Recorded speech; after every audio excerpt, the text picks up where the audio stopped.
Case Study 0022, Death Racers, with podcaster Jason Carpenter. In a dystopian future, contestants compete in a cross-country road race in which killing is part of the game. Dope.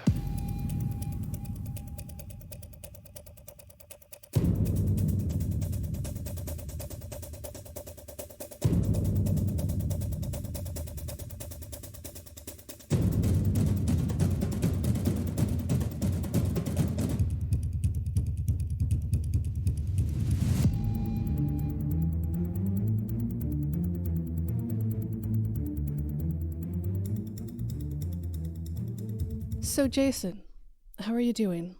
I am doing great. I am doing so great. I'm surrounded by clown love. I just feel so part of the Juggalo community right now. Yeah. Yeah. You know what? That's great. It's good to be part of a community, I think. It is, isn't it? Even if they're hatchet-wielding maniacs. This movie, it was actually exactly what I thought it was going to be, and also blew my mind at how insane it was. They are the insane Clown Posse, after all. Right, that's true. That's true. Let's get into it. It's 2008, this movie was made. Yes. And it starts off with the narrator saying it's 3 years from now. Yes. But it's also 2033. Within the first 30 seconds, you're already super confused about the backstory. And what's interesting is this movie is nothing but backstory. Every 5 minutes, we're showing a news report, and it starts off with a voice screaming at you going, "Death Race!"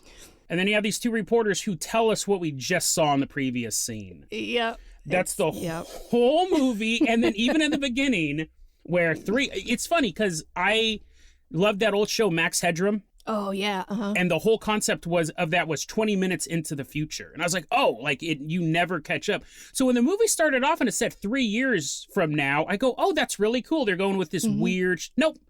And then they say the year 2033. I'm like, what? Right. Okay, what is going on here? Yeah, at the very beginning, you realize they don't care. They had 2 weeks to make this movie is what happened. I looked that up. Are you serious? It was only 2 weeks? Yeah. I mean, Roy, yeah. I don't know who approached who, but apparently the Asylum said, we will distribute a movie if you make a movie called Death Race or Death Racers and you shoot it in 2 weeks, we'll distribute it. So the director, Roy Krim, who runs with the Insane Clown Posse, he's probably the least insane member, but him and ICP got together and they shot this completely incomprehensible masterpiece, Death Racers, to compete with the Jason Statham remake. Right. It's so weird, of a movie called Death Race. So it was just like so weird, meta. And there are so many mockbusters that I didn't realize were mockbusters of remakes. Oh, I interesting. like last week was Android Cop, and I had totally forgotten that RoboCop had been remade in 2014. Yeah. So I appreciate that it's a mockbuster because I didn't see the remake, but it was very much like the original Yes. Death Race 2000,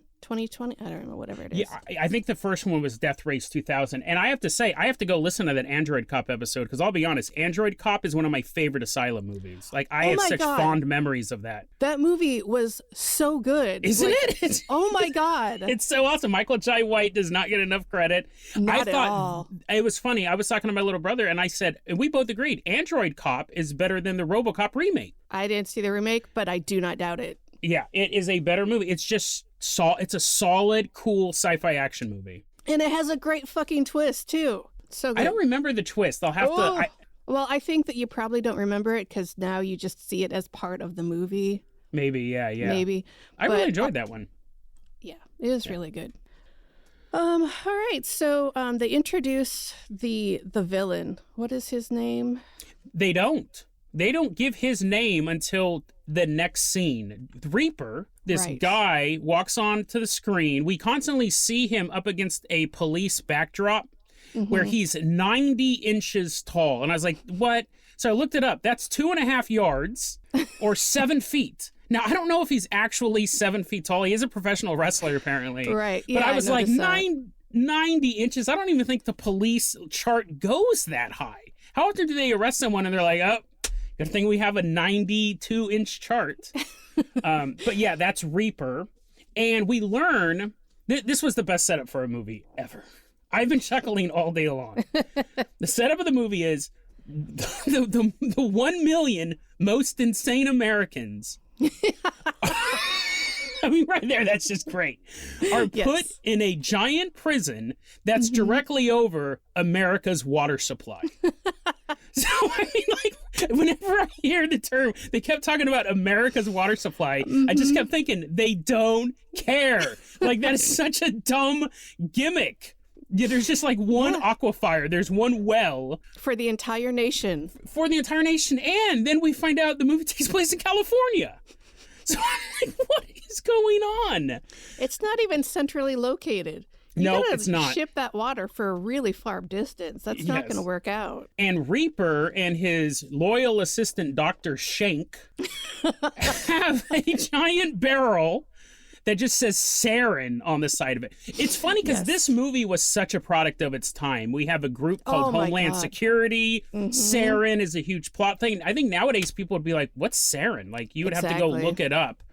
And his goal, Reaper's goal, is in 4 weeks, he wants to have 100% pure sarin, because right now it's only 62%. He's very disappointed in that. He wants to put he wants to put 100% pure sarin into America's water supply in one location. And Dr. Schenk goes, that's impossible. This is a whole plot point. The whole movie is Dr. Schenk going, that's impossible. And then while this is going on, there's a hillbilly with a spear in the lab trying to hunt a mouse. Oh, yeah. I forgot about that part because it seemed inconsequential. I don't know. It is.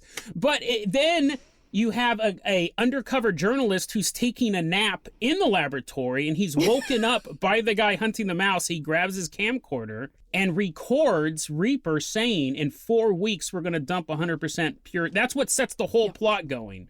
Right. Spoiler alert, the hillbilly does not get to eat the mouse. He is quickly killed by the Reaper, and then the Reaper smashes the rat with his foot. Oh, right. And you can say, Jason, this is all inconsequential. The whole movie is inconsequential. Like, you can break down these things. But I remember, and I'll say this, my notes got less and less detailed as the movie progressed. Because I was like, I have to go to Hatchetpedia. I'm like, what is going on? There's a long write-up. But yeah, that's the setup. Yeah, no, and I was really upset to see the character Zit killed off because I felt like he was going to really add a lot of flavor to this movie. Yes. He was the Quasimodo. He was the soul of Reaper's operation. Like, would he show his worth? No, he just got a spearhead through the chest. What's too bad. If you look at the people who made this movie, Ron, I already forgot his name, Roy Krim, and the two other guys who wrote it, they are some of the best special effects artists in Hollywood. If you've watched a movie or a television show in the past 20 years, you've seen their work. They worked on The Abyss. They've worked for the Coen brothers. They do it's fascinating. What? Yeah, their filmography, because I actually reached out to Roy Krim for another movie he did. I'm going to pronounce his name different each time. I reached out to him a couple years ago because he made my favorite bad movie ever, Demons at the Door. And I reached out to him, and he seems to be a pretty cool guy. I think he knows these movies are pretty goofy, but his day job is working on Academy Award-winning films. He was the creature supervisor for Mighty Morphin Power Rangers. Like, he designed a bunch of those monsters. I mean, that makes sense, but in a fun way. Yes. But The Abyss and the others you mentioned blow my mind.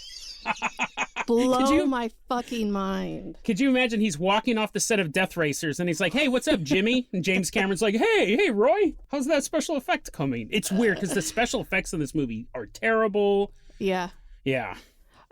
Yeah, they were terrible, and I felt like they just didn't really care. As knowing this now, they were just like, just throw it together. It's fucking fine. Whatever. Yeah, we have 2 weeks. Let's have a cyborg with just a robot arm, and we'll just add in a sound effect going, He's done. Oh my God, the cyborg sound effect's so bad. But he's also in this scene that we should get back to because he's looking for the video teen who's recording the conversation. Yes. And he mistakes one of the other scientists as Videotine for some reason. Oh, because he's holding the camera. Yes. He That was clever. Yes. Yeah. He punched straight through his chest, and I loved it. That scientist, he just had a hollow hole in his chest. No organs, no bones. No. Yeah. It's great. It's great. Loved it. I will say this. 2008, I'm not for sure, but what happens is the robot man kills the scientist. He's given the order, specifically kill the man with the camera. So the teenager gives the camera to someone else who's dressed in a lab coat, who's in like his 40s. It's a totally different guy, and the robot just kills him. And then we find out that this is a Wi-Fi camera, and it was broadcasting across the internet. Was that capable in 2008? Did Death Racers predict live streaming? They specifically say it's hooked up to Wi-Fi. The world knows. They may have. They were ahead of their time. They were. And then Reaper goes, 2 weeks? Now you have 4 days.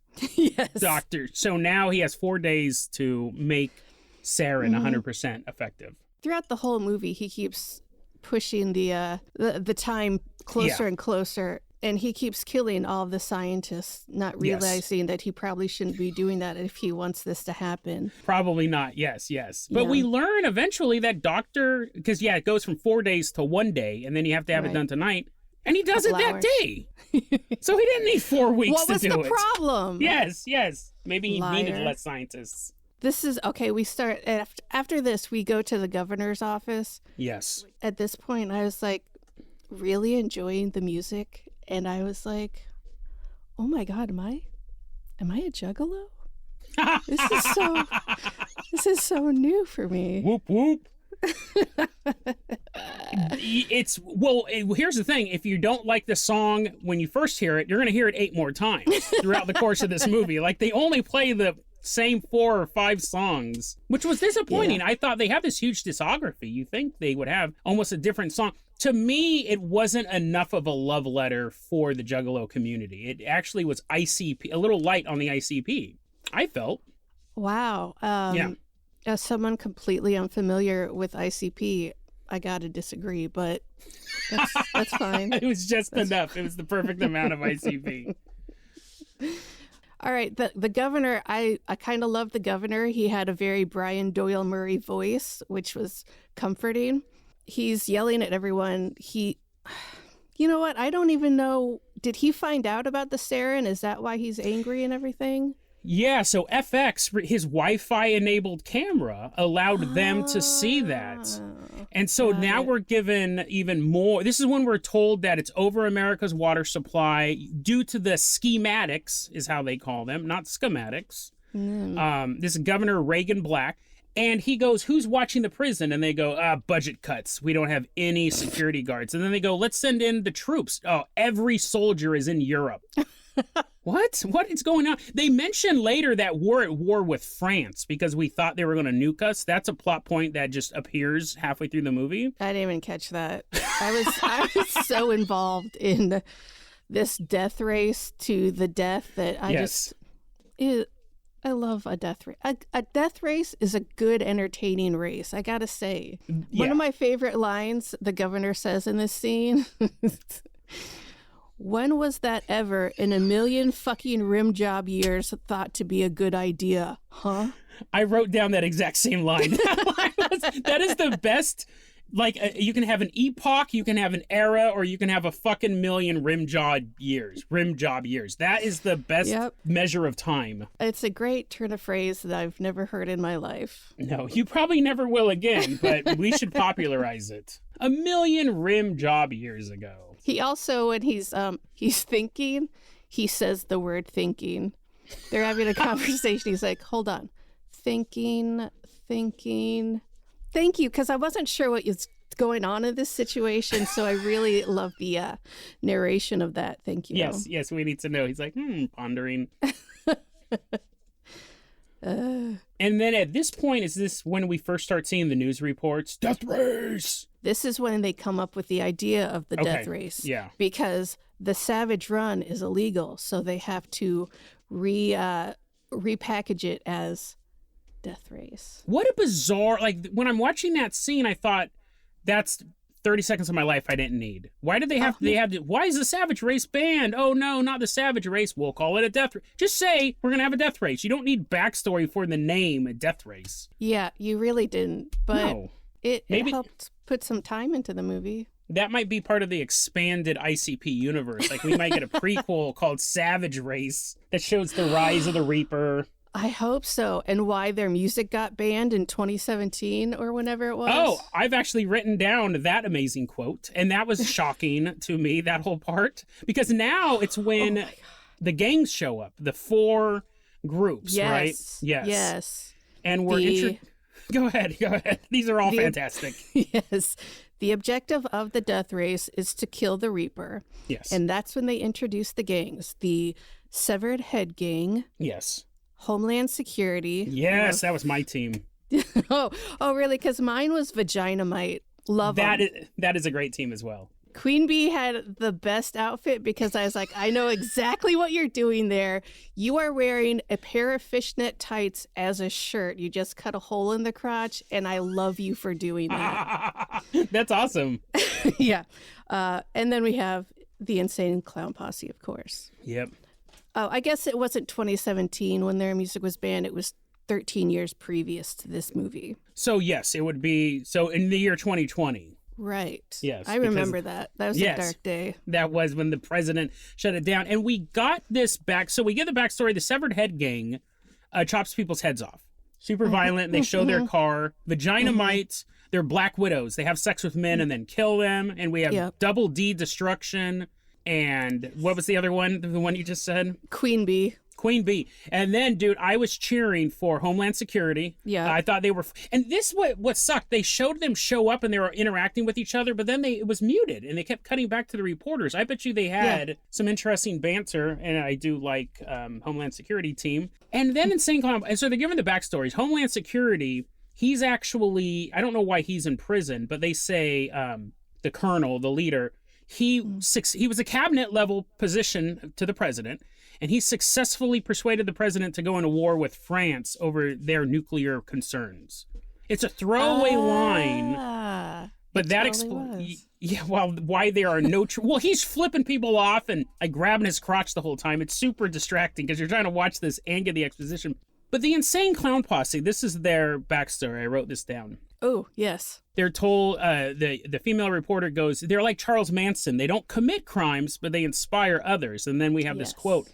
Ever since they were convicted of the Oak Park Elementary School massacre. Yeah. The Stillwater shooting. Now that's a de-escalation, right? Like the first one is them killing kids. And now they're like, oh, and then they shot someone. And then the federal building explosion of 2020.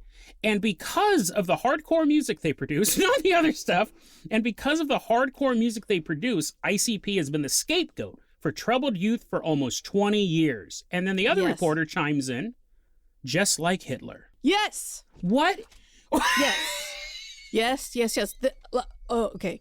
There was a point where Andy walked by as I was watching this on my computer, and I just was like, I what the fuck? I don't... And he's like, so how's the movie? And I was just, I have no words right now because the description they just gave of ICP's background is so insane because it happened, like they wrote this before the world turned insane. And all the stuff they described is actually happened. And it makes me very uncomfortable. Interesting. The massacre, people loving Hitler, it's just like, this is too close to home right now. Well, I'm thinking, ICP, this is your movie. Why would you include that? The first part, Elementary School Massacre, are super tasteless. But you're right. At that point, that was not something that ever happened, really. Right. Never. You would never think it would. No, it was, you're like, oh, yeah, they're so insane. But then when the reporter goes, just like Hitler is misunderstood scapegoat for America's youth. What? Right. Back when Hitler was a punchline and not something that people actually enjoyed his works and is insane. Like, I would never in a million years in 2008 think that people were actual Nazis and proud of it right now. So that made me uncomfortable. You definitely would not put that with your protagonists in a mainstream movie. No. You would not compare them. to the Nazi regime. But also that whole background, as uncomfortable as it made me right now, in 2008, I would have thought it was hilarious because it was so out of left field and not possible at all. Yeah. Interesting. So, cheers. And did you know that ice cream truck, they drive around Detroit? That's not a prop. Apparently, that ice cream truck, because I was reading on Hatchetpedia, they named the ice cream truck, that is a vehicle that is part of their show. So that ridiculous, it had a meat grinder on the front. I don't think it devours people in the city of New York, or Detroit. Right. It's like one of those clown cars. They just bring it out for special occasions. Yes. I figured that was something that they had. It was something I didn't know about, not having my background in ICP, but I figured it was something they usually did. Just drive around in a giant ice cream truck. Yeah. The cars are cool in this. Oh, yeah. Mm-hmm. Well, like the Jeep. Yeah. They have the Lotus. The Vaginamite has that nice little sports car. Yes. Yeah. Where did they get that? This budget did not have the money for that car. Yeah, and the fact that they were like painting it and stuff like that, like I don't think they rented it. They're like having chains all on it. Yeah. So the governor chimes in on his TV to tell the racers what's going on. And he like, whatever, blah, blah, we're getting the backstory of the race. And we find out that he has like a remote control stick that can shock them. Mm-hmm. And then one of the Severed Head Gang guy was pissing him off so bad that he pushed the button and his head exploded, and it was so cool. And I'm pretty sure Suicide Squad stole that plot point. Oh, I didn't see that. So this movie's ahead of its time. Like when I was watching it, mm-hmm. I was like, agree. that has been, I might have been used in movies before, but I've seen it in a lot of movies since. You put the chip in the person's neck to control them. I've seen that in a lot of movies since, and I'm wondering if Death Racers was... I was thinking of like Escape from New York and LA, but that was more of a disease thing, so I don't know. Oh, yeah. But it is very... you watch that, and here's the weird thing. They want to save the world, so they make it a contest. They could have just had them all team up mm-hmm. into their cars. Yep. It did, and then they got 10 points. They needed 1,000 points to get a pardon. They should really do prison like this, honestly. You need if you get 1,000 points, you get a pardon. You get 10 points for every criminal you kill. You get, I think, 100 points or 200 points for killing the Reaper. Right. And you can't have a real severed head on your car. I was like, what? It turns out, we find out very quickly, the Severed Head Gang has a severed head mounted on their car, and it's fake. They said the governor would not let us have. We're the Severed Head Gang. We have 500,000 members, but we can't have a real severed head on. Again, such a bizarre decision. The contest is to murder as many people as possible, but one severed head is in poor taste. Exactly. But yeah, the poor Severed Head Gang, Johnny Satanica, he is now a team of one, and he has to compete against these giants like Homeland Security, ICP, and Vaginamite. He sucks too, by the way. Hated Are him. you? No. Oh, his journey. He sucked. Okay, his journey. Blah. But he was also a really bad stereotype that also made me uncomfortable. Yeah. But I mean, gross. That's 100%. But I'll say, when certain characters died, I went, mm-hmm. like, there is a lot of gasping, not gasping for air because I was trying to kill myself. I was I was shocked at some of the plot developments, and Johnny Satanica became one of my favorites after Homeland Security met an untimely demise, but we'll get to that shortly. Yeah. We go back to Reaper, and he's found out what's happening, and so he has people go up and do an ambush to get these guys, and kills more scientists in the process because he's still not getting his sarin fast enough. Yes. So stupid. And then we get back to the racers, and they're just mowing people down left and right. And it's such a fun scene to see. I mean, it's amazing. Oh my God, it's so good. Just people getting run down, people running alongside of cars and getting hit by 2x4s and whatnot. Yes.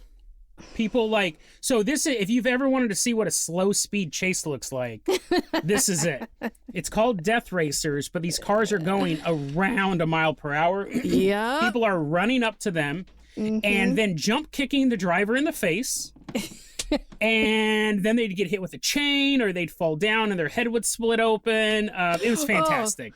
That was a good one. She backed up and just like basically pushed this guy down. Yes. Then you show him hit the ground, and when it hits the ground, it full on splits in half. It was amazing. The special effects in that scene were cool, but yeah, and you have you have all these inmates, part of the 1 million most insane Americans, are showing up with chains, and they just get annihilated by these death racers, and they're scoring points. Every time someone gets killed, you hear a bing. Super annoying.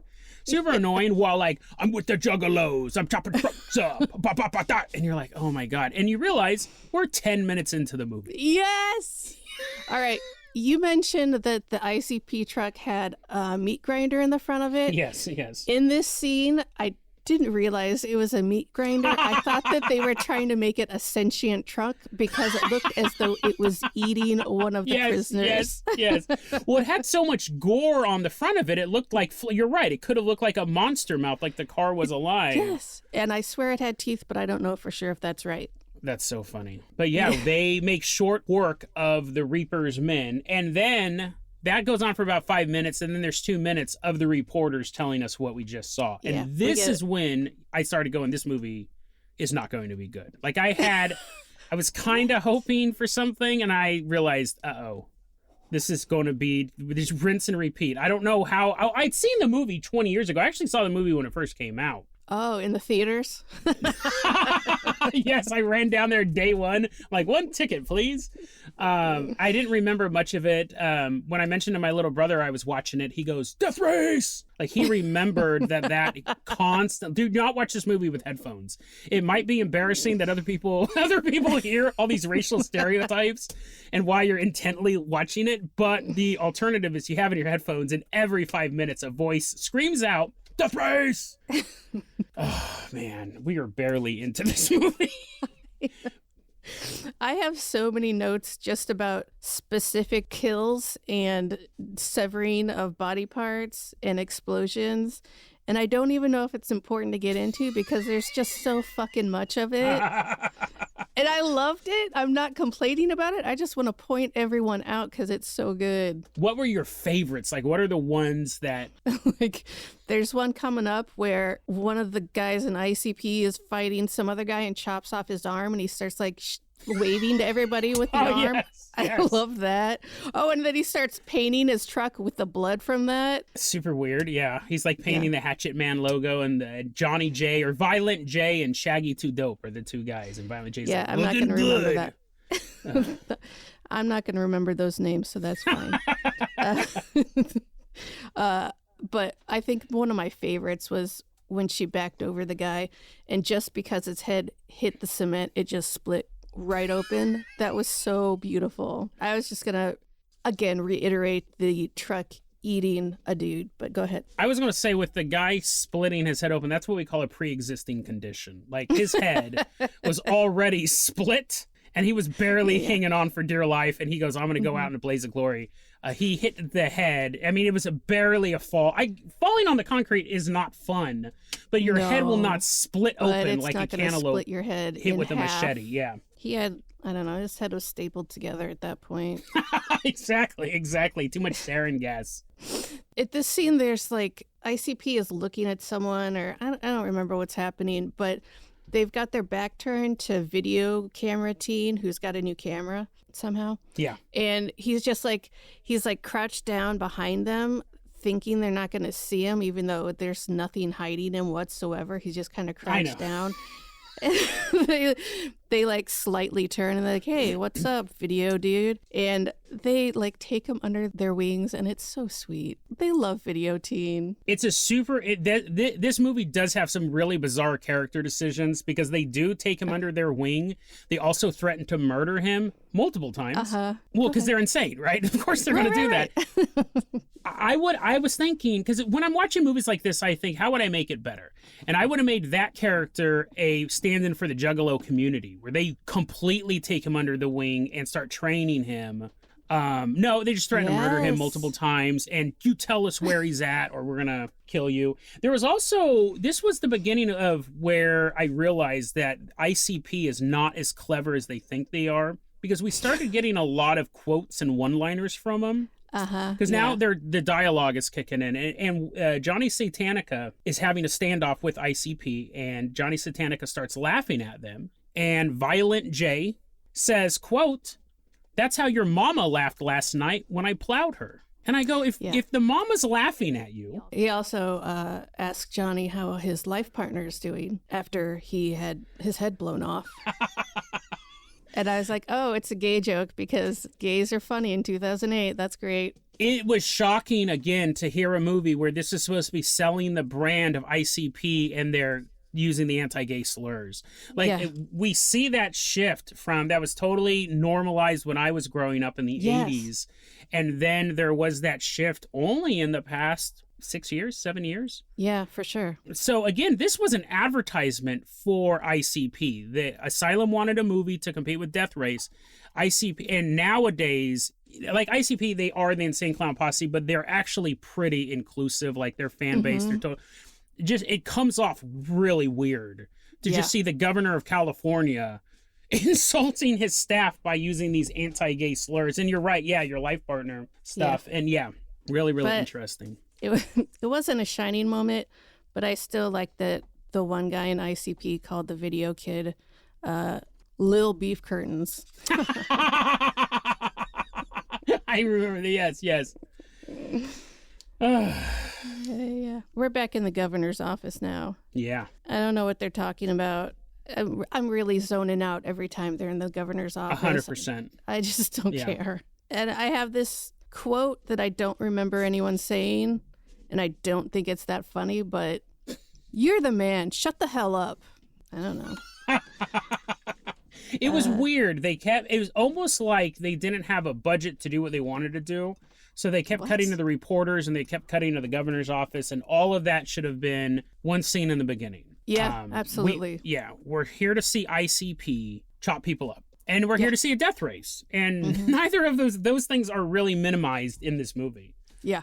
No, I was just going to mention one of my favorite things in the governor's office is his bookshelves behind him while he's yelling at everyone are filled with textbooks and sealed software boxes. That's it. That's awesome. That is the sign of a very boring film when you're really analyzing the background. You're like, oh, I remember that textbook when I was in college. Oh, look at it. It's Windows 95, still shrink wrapped. Yeah. At this point, my favorite, I yelled out, no, Homeland Security has died at this point. Right.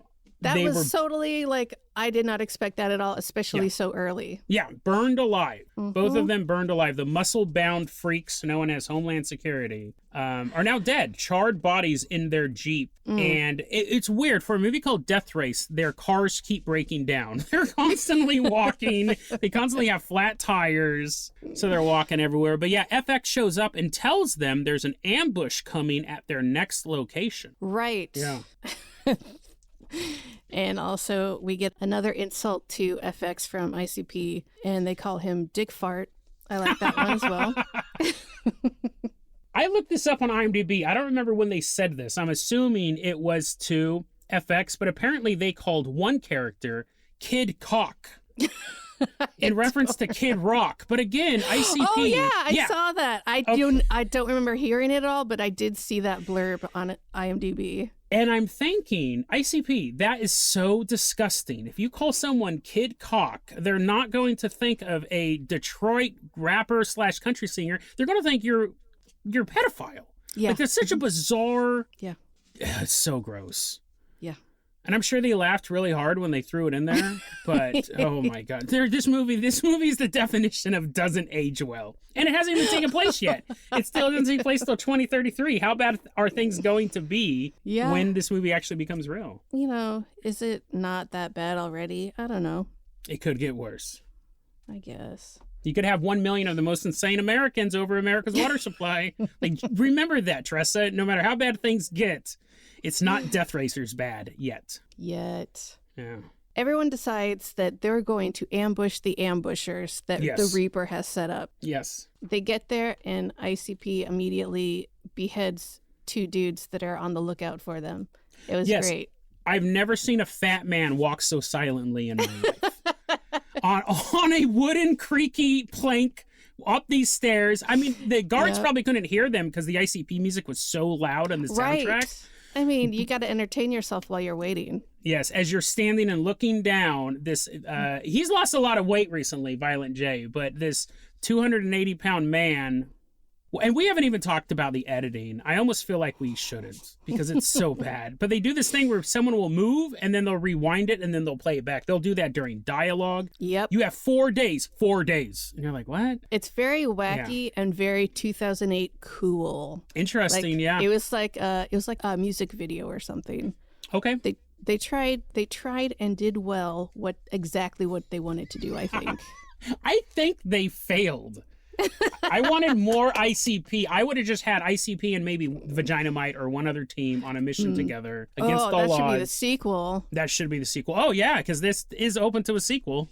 Kind of. Yeah. And a prequel. We've talked about that. Savage Race. Savage Run is the prequel. Yes. Oh, that's what we need. We need the prequel to find out why they're all in there. That is true. That is true. The ambushers get killed. Yeah. Blah, blah, blah, whatever. But then we get back to the truck, the ice cream truck, and FX is dead. I was not expecting that one at all Nope. either. Not I at thought all. he was going to be there, like helping them out and showing them where to go. Nope. That was a huge, not mistake, but it was just like he could have really helped the story along a lot. Nope. It would have been the equivalent of if halfway through Star Wars, C-3PO got blown up. I mean, he was the first Yes. protagonist we meet. FX is the first good guy we meet. He started the whole thing. He's the one who got the information out there. He's the one who started the death race. He's the one who warned the world, and he gets killed off screen by a cyborg. Oh, it was a cyborg that did that. Yeah. He walked up wasn't silently. Somehow. Yeah. They didn't hear that. And he was killed. And I thought it was interesting. The characters felt bad. They did. Yeah. They knew he was valuable, but also they did feel bad. Yeah, I thought Johnny Satanica was like, oh, the little guy. Like, you know what I mean? Like, it did seem... And Vaginamite wanted to have sex with him because he was a virgin. We don't know if he was a virgin, but he was raised in a city of the 1 million most insane Americans. So I doubt there's many dating opportunity, which oddly enough looked exactly like the industrial district of Van Nuys, California. You would constantly see semi-trucks in the background. So weird. Yeah. I wonder how that happened. I don't know. I have no idea. Could you imagine going to work that day, like working at a warehouse, and all of a sudden you see a bloody ice cream truck just driving through your parking lot, and 2 clowns hop out, and you have no idea what's going on? Again, Jesus Christ. What's going on with this city? I'm moving. So Cyborg comes in after they find out, and there's fighting. Do you have anything to add to this fighting scene? Because it's just nothing really gets solved here.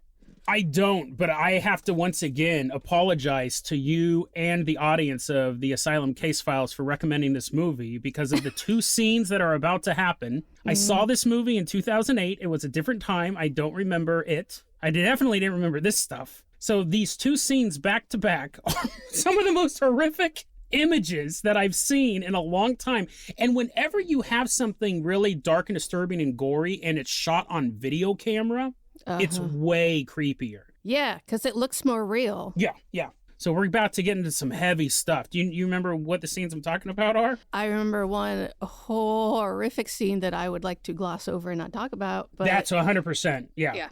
All right, so going anyway. We get to Johnny pulls up to a space area that says bar or canteen or I don't know. It's a bar, and it's just a guy with a folding chair and a couple of cans on a table, and he's like, "Give me something to drink. I don't care what it is." So the bartender turns around and pisses in a. Oh, yes. What was up with that? It was so weird and not important. Johnny drinks it and then beats the shit out of him. And that was the scene. Like, Johnny didn't see... Like, if anyone ever goes, you want a drink, and then they turn around and hold a cup at crotch level, you don't patiently wait for the drink and then take a sip. This is going to be tasty. Yes. He takes a sip, throws it in the guy's face, and beats him to death. And you're like, what is the point of this? Think about it. That probably took 2 hours to shoot. You had to bring an extra in. You had to get your props. You had to get your chair and your can. You got to get the fake bladder to put the pee Yeah. I don't think that was fake. That's not how ICP rolls. It's all real. Oh, you're opening my eyes to so many things. So he beats that guy up, the bartender up, and then he gets a scythe out of his truck or his car. Yes. I love a scythe. I love a scythe. And he cuts the heads off 2 guys, I guess. Well, that's 3 debatable. guys? He cuts the head off about 15 guys. Technically, it's 3 guys, but they keep repeating the footage over and over and over again. That's just because it's cool. This was my favorite fight scene. I have to say, out of all the characters, once Homeland Security died, I was all aboard the Johnny Satanica train. And his scythe, how I've always pronounced it, scythe, but I don't pronounce stuff correctly. I will believe that scythe is how you do it. He begins twirling around, and then they reverse the footage, and then he's going around, and it's the same 3 people dying over and over and over again. Fantastic. Thank you, Roy, for the best fight scene in the movie. Yeah, that was great. Yeah, that was awesome. I guess when you drink human urine, it kind of distorts time and space. Like you can attack someone and then it rewinds. I should try that. Yeah, I should too. Yeah. That sounds really interesting. Cantina. I totally forgot about that scene, and I just watched that movie last night. Yeah. Asylum movies have a habit of doing that to people. Yeah. You have a tendency to forget a big chunks of the movie. Yeah. So he's cutting people's heads off with scythes, and the bartender's not dead, so he knocks him out from behind. Oh, yeah. Yeah.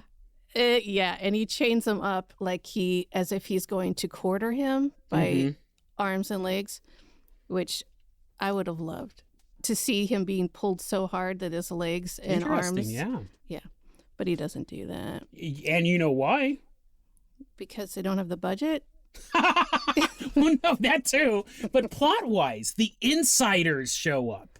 Oh, right. Yes, right. Yes. The suspiciously shaped exactly like Homeland Security team, which were both these huge muscle-bound dudes, and one of them was like 5'9", and the other one was 6 feet. They died off screen, but now there's these 2 black-clad, muscle-bound dudes.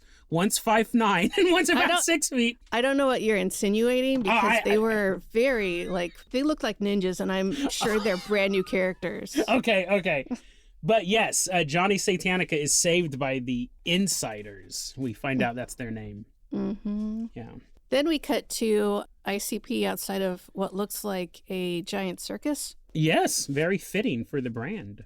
Yes, fitting. And they, and some sexy ladies are there, and they're like, hey, we're sexy ladies, or whatever they say. I don't remember. God, this whole scene was so stupid. They go to this tent, and it's like this giant tent is like a 10 by 10 room. Yes. And with the couch. They're like, yep. They're just like, oh, we're going to make out and do nasty things to each other.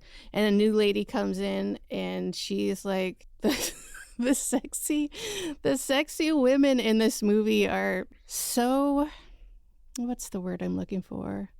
They're caricatures of sexy ladies. And it makes me laugh so hard. It's no woman is acting like that ever, especially if they're trying to be sexy. Well, especially if they're part of the 1 million most insane Americans as well. Remember, these are also inmates. It was funny when we did the 3-headed shark attack, I said the director definitely has a type, because all the women in that movie had like really pronounced clavicles and long necks. Yes. This movie was the same way. When you watch a normal movie made by a normal director, shocker of shocks, the women look different. You cast different women for different roles, and they're in different ages, and they have different body types. This movie, every woman looked exactly the same. The bad guy, Reaper had an assistant, the governor had an assistant, and you could have swapped the 2 actresses. You never would have known. Vagina Mite, they stand out mostly for their costumes and their attitude. But all the other, the 2 female reporters, they all have just a very slender body type. And you know that this director, all the women are like 25. They're all of the same body type, and it plays just across the board. And watching this scene, listen, like I said, I've hung out with juggalos, and I've hung out with people who think they're cooler than they actually are. And that's what this scene felt like.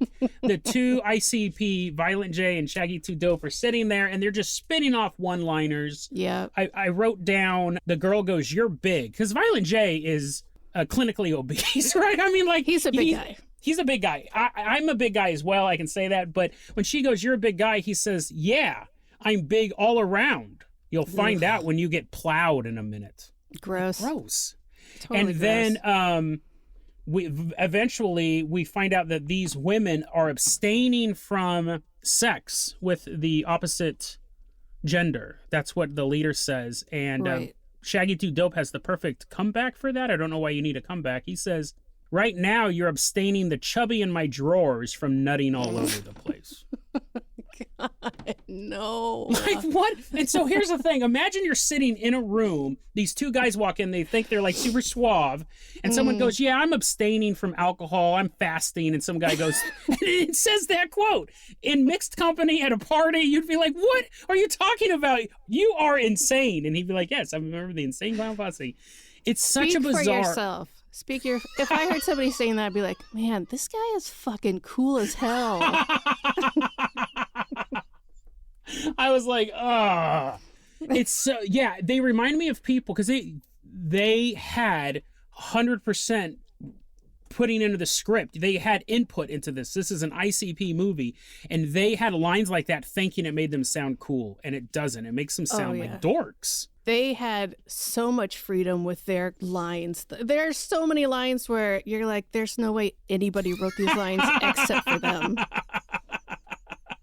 Pretty much. So this leads up to her being like, "Haha, just kidding. We're going to cut your balls off."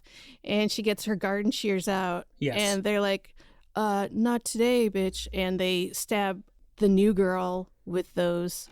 And she's like bleeding out and she's dying. Like, everyone's dead. Like, all the women are dead. And she's about to die, and then he forces her to continue with the knock-knock joke that he's saying. Yes. And it was, oh my God. Yeah, what was the knock-knock joke? It was like, "Knock, knock, who's there? What's the governor's plan, and why is he trying to..." It's like, what? It wasn't even funny. It wasn't like someone like the Joker said. It wasn't even clever. Like, they were trying to get information out of her. I didn't even write it down because I was like, this is a knock-knock joke. What?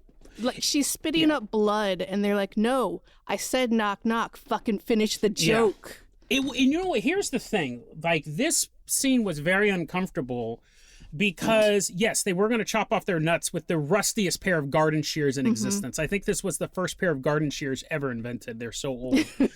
And ICP not only quickly ends that fight, they brutally murder these women. We've seen them like kick people in the face and or like swing a chain or a hatchet. This one, they're like repeatedly stabbing this woman on the couch. Super grim. Very, very out of place. Way more violent than it needed to be. Yeah. I have no insight into the thought process with that, but it has very much vibes of all people are equal, so we're going to treat women as equals in this movie as well and murder them in the most horrific way possible. It's interesting. Congratulations, lady. Yeah. I know. Equal rights. I can see that, but even then it was more brutal than, I mean, FX Death was off camera. We saw a bunch of people die and they just kind of got kicked in the face. This one, it was like torture. And then Shaggy 2 Dope is just, there was a camera angle of him just stabbing you. The camera is you're on the couch and he's just stabbing you, and you're like, dude, this is super dark. It was very grim. You know, this was supposed to air on the Sci-Fi Channel, and they refused the movie. What? I can't believe this. What? They refused this masterpiece? I can't. You watch that scene, and then there's a commercial for Kellogg's cereal. I'm like, what is going on? All right, this next scene, I'm just, you know what? Nah, we're just not gonna, we're gonna pretend like this next couple scenes just didn't happen. Because if you plan on watching this movie, just fast forward for about 5 minutes because it's gross and no one needs to know about it. Yeah. It's, again, these two scenes back to back, completely out of place. Yeah. Ruins the fun vibe of the movie. Did it need to be in there? Yeah. It was totally unnecessary and gross. I mean, there are bits of it that are so stupid that they're fun. Yeah. But the overall theme of these scenes made me sad. Yeah. Not sad, made me, I just hated them. Anyway. No, 100%. Yeah. So we got past these horrible scenes, and Queen Bee is fighting with Johnny because he's making out with Double D. Yes. And she's like, I'm gonna run you over. You're dead. You're gonna die. But she doesn't. She like hits him with the car and then gets a machete and kills him. And it's interesting because this was one of those subplots that was building over the course of the movie where Double D Dynamite, Double D Destruction, and Johnny Satanica have been making eyes at each other. And they start making out and they start to fall in love. And at this point, Double D Dynamite, Double D Destruction has to make a decision. Does she stay with Queen Bee or does she get with Johnny Satanica? And it's weird because the writers actually put some time into this, or I should say the editors put some time into this relationship because they kept showing flashbacks. So when Queen Bee kills Johnny Satanica, I was shocked. Yes, that was another death because he was a main character. They build this thing up and they show Double D look really heartbroken of that. So heartbroken, they show a flashback of when they were making out just a couple minutes ago. And then a twist. Johnny Satanica is not dead and he shoots her best friend and I think lover. I think it's implied that, in front of Double D, and now both the people she loved the most in the world are dead in a California desert inside a city of the 1 million most insane Americans. That was an intro. I did not expect that. It was shocking. I did not expect it as well. And this is when she has one of the best lines. This is officially the worst day of my life. After watching, that is a great line after watching that, after murdering dozens of people. Because at this point, their scores are in like the 600s. They've all murdered at least 60 people. Yeah. And she just met Johnny Satanica, but there was a connection there. And this is officially the worst day of my life. You're right. That is her line. Poor Double D Destruction. Oh, that's sad. So we get back to back to the Reaper in his little cave or whatever, and he's still talking about the sarin, and he's still mad that it's not ready. Again, I guess we're just tension building, and maybe ICP will get to him in time at this point. He might actually do it. Oh, they're in his little hideout place. They're in the building. And they're both like up against the wall with their weapons and kind of like sneaking up. And then Double D comes strolling in like nothing's happening and gets axed in the shoulder. Shocking. What? Shocking. I did not expect that at all. Me neither. She was just walking around this hideout. She should have known something was up because the ICP music, nobody move, nobody get hurt, nobody move, nobody get hurt, which we've heard this song like 4 or 5 times by now. She didn't hear that? She should have heard the music and thought, and violent, Shaggy 2 Dope takes a hatchet right to her neck.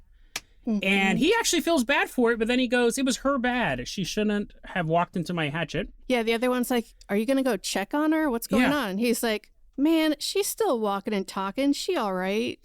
After taking a hatchet to the neck. And that was, again, shocking. You're like, okay, so now all the characters have been dead. I don't know who these mysteriously buff insiders are. And ICP is running around. Yes, will they save the day? I'm kind of on the edge of my seat. Same. They get into the control room of, I don't know. Yeah. Where Dr. Shank and the Reaper are. And can I also say that Dr. Shank is a normal scientist? He's not a muscle-bound freak. He's not a supervillain. He's just like, his name is probably Thomas Shank. Like, that's not a nickname. The whole time he's sweating. He's like, sir, I don't know if we can do this. I'm sure he was in the prison for like fraud, like tax fraud or something like that. We keep saying Dr. Shank, and you imagine like Dr. Claw from Inspector Gadget. No, he's probably like your next door neighbor. You probably live next to the Shankmans. Yes. But yes, Dr. Shank has now perfected his sarin. Yes, finally. But there's a byproduct.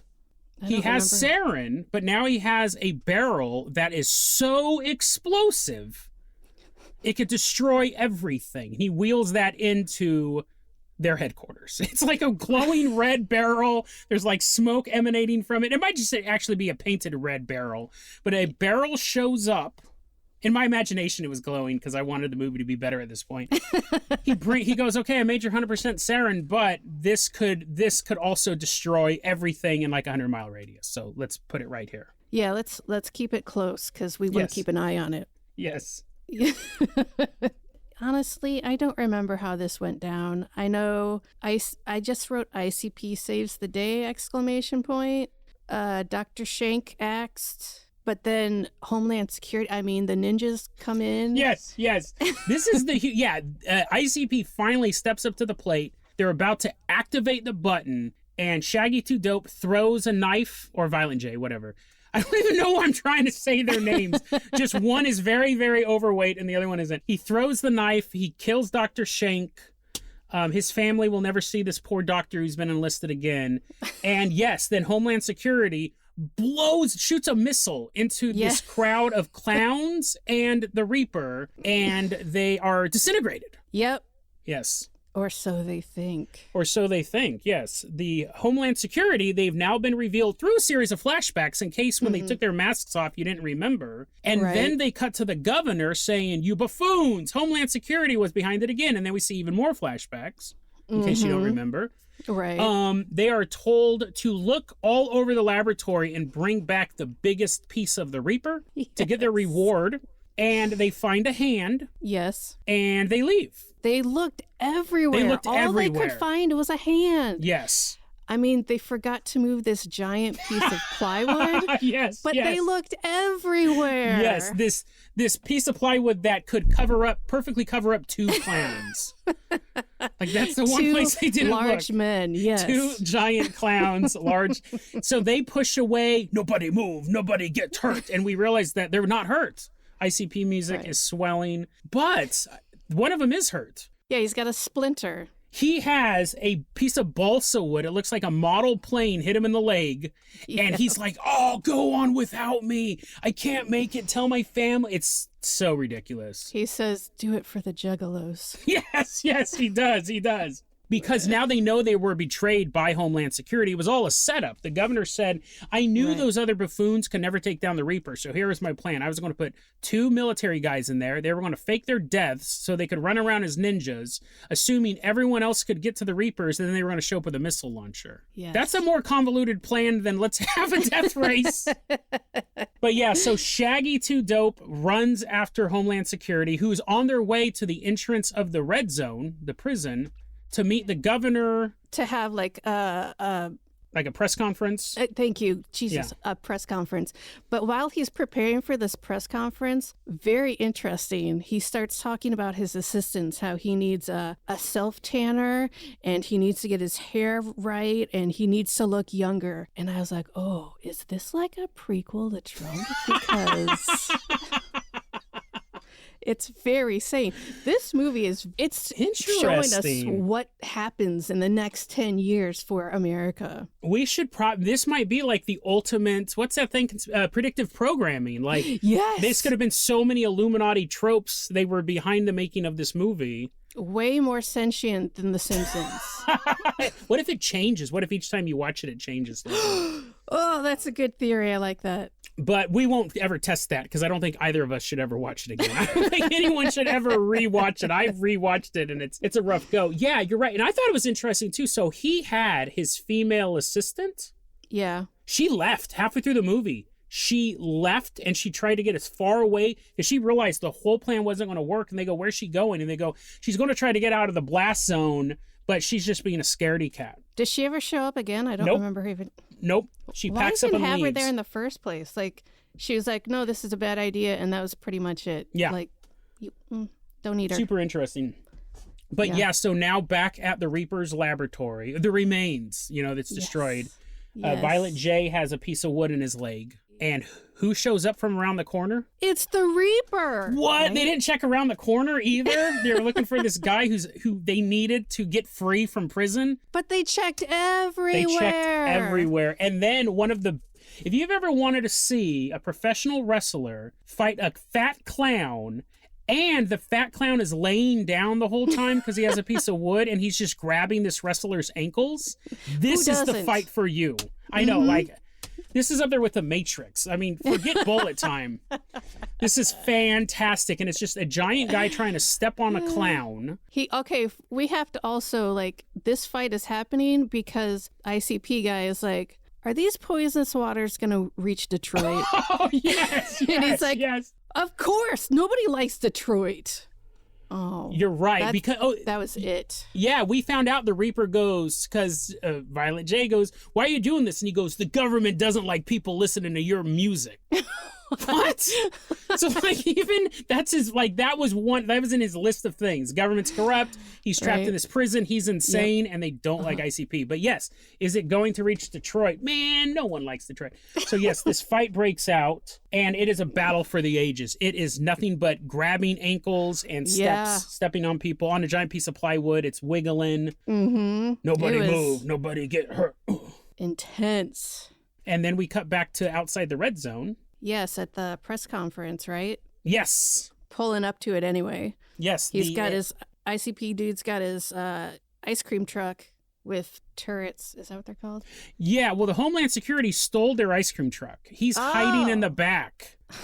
Because remember, the Jeep was destroyed. So they drive up in the ice cream truck. They get out. They give him the future president, because he's talking about running for president now. Right. That is weird. And they give him the hand, and then Shaggy jumps out of the back of the ice cream truck and begins shooting everybody with an AK-47. And at that point, again, another interesting, I did not expect this, the governor, in self-defense, because he's getting shot at, whips out his bomb, his detonator for their head bombs. Yep. And then we get the best quote of the movie. It's also the lyrics of half their songs.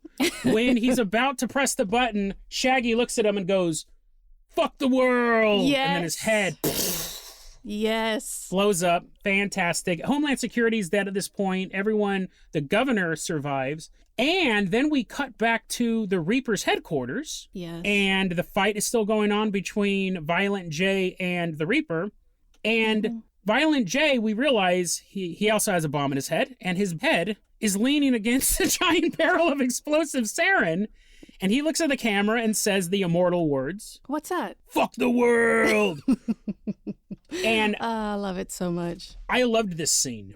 I mean, this was one of the biggest explosions in film history. I mean, the entire Van Nuys Industrial District was completely devastated by this explosion. It went on for miles and miles and miles and miles. You would assume the only survivor is the governor's secretary, but there is another survivor. Okay. This was the most bizarre end shot ever. Okay, first off, Double D is the survivor. She's crawling out of the rubble. Yes. She's like crawling out. She gets out. Like, this is, wow, what's going on? She starts walking away from the camera and then turns around and poses with her arms out straight. What the fuck was that? Super bizarre. And it's funny because when I had talked about this movie, I saw it in 2008. When it first came out, I was first one in the movie theater.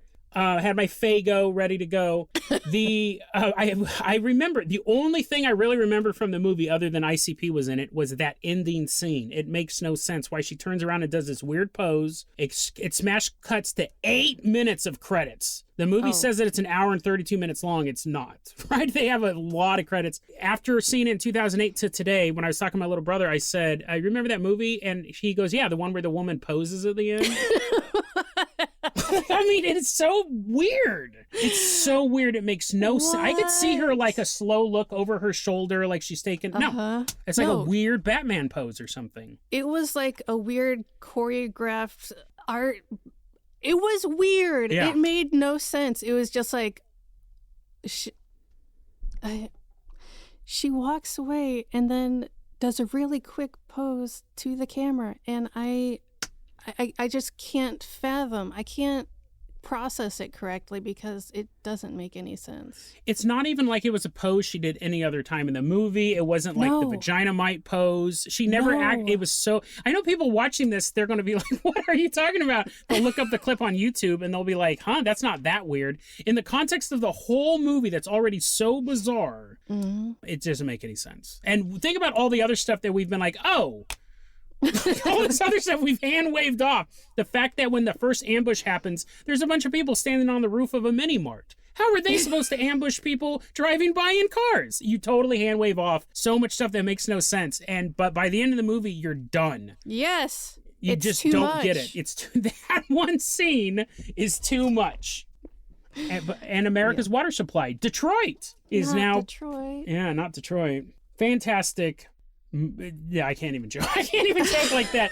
The movie's bad. I looked it up, and apparently ICP agreed to do this movie because they wanted practice acting. Oh, that's adorable. They were about to release Big Money Hustlers, their own movie, and then the prequel, Big Money Rustlers, where it takes place in the Old West. I've seen both of those. Right. They're better than this. Oh. Yeah. I gotta say, as baffling as this movie was, as offensive as a few parts were, I, in the strongest words possible, did not hate this movie. Interesting. It was very much a Dead Race movie. It was very close to the original 1970s one because it was so insane and it made no sense. And I didn't hate ICP. I really didn't. I think you and I need to pool our money together. I'm this thing in a business venture. We buy the rights to Savage Run, and we together produce the prequel and set the universe straight. Like we'll actually build up. We'll show the governor's rise to power. We'll do all of this stuff. We'll show the ICP's reign of terror, and then it will end right when Dr. Schenk is walking into the. Yeah, we could do it. Yeah, let's start that script. I'm going to put, what's that fan fiction website, fanfiction.net? Like, among all the Twilight fan fiction and My Little Pony fan fiction, there will be a story called Savage Run. And it'll be the beginning of this. Fascinating. This? It'll go so far back that it'll actually just star the Clown Posse. This is before they're insane. This is when they were like upstanding members of society. We go that far back. They're just the Clown Posse. I would like to request that it's not a slash fanfic, if we could do that. Okay, no, it'll definitely not be a slash fanfic. I can definitely, I can promise that. But yes, maybe we'll see how the Mechanical Man got. Now, I don't remember. He didn't die, right? He just walked off screen. I don't think they ever killed him. They beat the hell out of him. I don't know if he died or not. Yeah, I think he just continuously just kind of walked away when they didn't need him anymore. But just like so many people. Yeah, we'd assume that he probably died in the explosion. But yeah, I can't say that I hated the movie. It's a journey. It's one of the ugliest movies I've ever seen. Just the film stock wise, it's very yellow and green. Yeah, all the weird effects where they do fast forward and reverse. And like, it was a product of his time is what it was. I thought this completely confused me. It was still less weird than the ending. There was one point where Violent J was walking and they did a split screen. So he's walking towards himself and he bumps into himself and he hits his head against himself. I was like, what? Yeah, what is this? Like, not only is the editing weird, they did a special effect, and that would be the same thing as if you were watching a guy and they had like a text bubble and he looked up and he goes, "What's that?" What the fuck? What? Yeah. Yeah, that was when he was in the Reaper compound. Yes. And I was like, oh, that's kind of genius. I kind of love that. Yes. Oh, man. But yeah, no, Death Racers, I'm embarrassed that I brought it up. I'm sure the Asylum is embarrassed that it was made. Oh, come on. It's the Asylum. They love it. Oh, no. This is way below Asylum. Like, you think about this to Aquarium of the Dead or Zombies. Exactly. Yeah.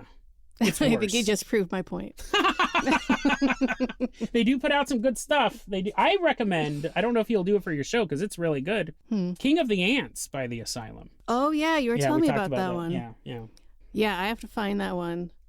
You know, I could go on about these movies forever because I love them so much. But do you have a favorite line from the movie? I think I'm going to have to start measuring time in 1,000,000 rim job years. Like, that is... God damn it, that was mine. Oh, well, that's how genius it is. Great minds think alike. I mean, think about it. The other ones are Just Like Hitler and My Chubby from Nuttin' All Over. Like, the rest of them, like, there's not a lot of good ones. I have to say my favorite moment is when we found out that the governor would not allow a real severed head in the death race. That, again, was golden. Yeah, that was great. Yeah. All right, I found my other line.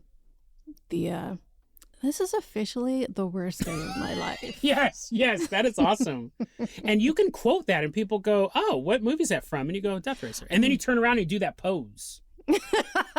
That should be the thing from now on. When you leave a party, that anyway. You do it anyways. You're like, whoa, Double D Destruction's just like me. It's so relatable. I wear my fishnets on my body and not my legs, just like all these other Vaginamites. I'm a big fan. I think we've glossed over that name. That's a great name. Vaginamite was a great name. Yeah. When I told Andy that name, he was like, oh, are they Australian? I was like, no, not Vegemite, like dynamite, you idiot. Vaginamite would be a perfect band. It would be the perfect name for like a group of wrestlers or a roller derby team or anything. Yes. Like, what a great... Agree. Yeah. Do you have an alternate name for this movie? Savage Run. No, that's our name that we're going to do. Oh, yeah. Let's see. An alternate name. Ooh, I mean, it's funny because it's a mockbuster, right? They had to have the Death Race name in there, but I would... Right. How about... Ooh, let me think. I think that I'm just going to go with fuck the world. Nobody move, nobody get hurt. That is the line we hear the most. Yeah, I don't know. I would say America's water supply. And then is it safe? And you think it's a documentary. You think it's like a documentary about environmentalism and you put it in. And then it starts off. Wait a minute. Yes, you're watching halfway through and you're like, this is weird. I thought David Attenborough was going to narrate this, but he is not present. Yet. We'll have to keep watching. Plus, I'm very curious of what's going to happen with Johnny Satanica and Double D Destruction. Yeah, it's funny. This is one of those movies, like Demons at the Door, which was the director's first movie. Yeah. That I think the cast had fun making this movie. Oh, I think the crew had fun making this movie. Mm-hmm. And I really feel like these people, as bad as it is, they tried. Yes. Like they were having fun with it, but because you felt it when FX died, you're like, "Aw!" Like it was poorly edited. You could have tightened the movie up and maybe given them 3 weeks to make it, and it would have been better for it. But no, overall, I thought to me the most boring part was the reporters. Oh yeah, like you could tell that was very much like a comedic after effect. Yes, but it's just like, yeah, we get it. You don't need to keep doing it. It's fine. And FX death was heartbreaking. It was. I was not expecting that at all. I thought he was going to be there forever, and he just wasn't, and it's sad. Yeah, maybe he would have become a third Juggalo. They could have, but it was interesting because in the end, everyone dies anyways. Yeah, exactly. So I didn't expect that. I didn't expect a fight scene where one guy was laying on the ground the whole time.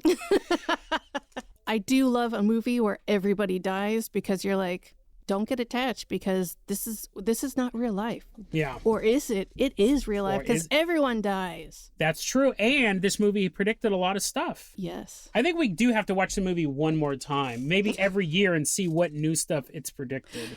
That's true. Yeah. There you go. And like as a basis to writing our prequel. Yes. Savage Run. A Slater Carpenter joint. Yes. Yes. All right, tell me all of your things you want to promote, Jason. First off, go watch Demons at the Door. If you got anything from this episode, go watch this movie. We just watched Death Racers. Go watch Demons at the Door. I think 11 or 12 people have seen it in total. It's my favorite bad movie ever. By the end, you will be cheering. I love it. And then I have my podcast, Dead Rabbit Radio, the daily paranormal, conspiracy, and true crime news.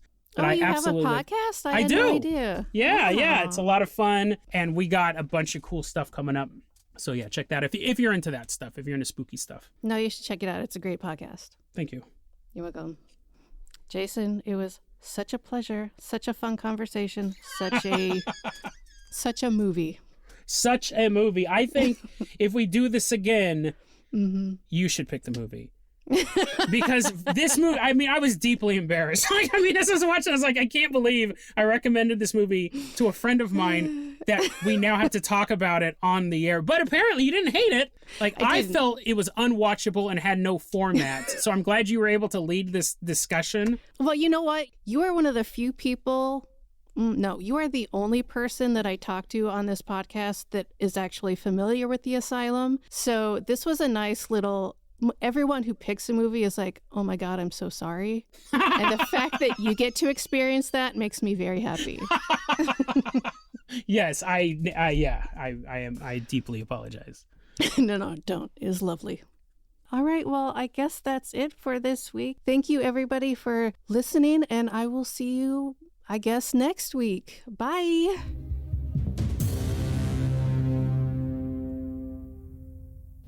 Thanks for joining us this week on The Asylum Case Studies. Special thanks to podcaster Jason Carpenter and a very handsome and talented Andy Slater, our mixer and engineer extraordinaire.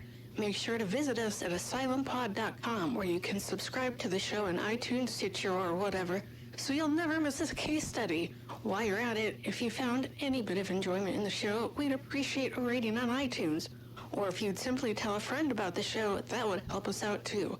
Unless you're going to be a dick, then no thank you. So until next time, I'm Tressa Slater.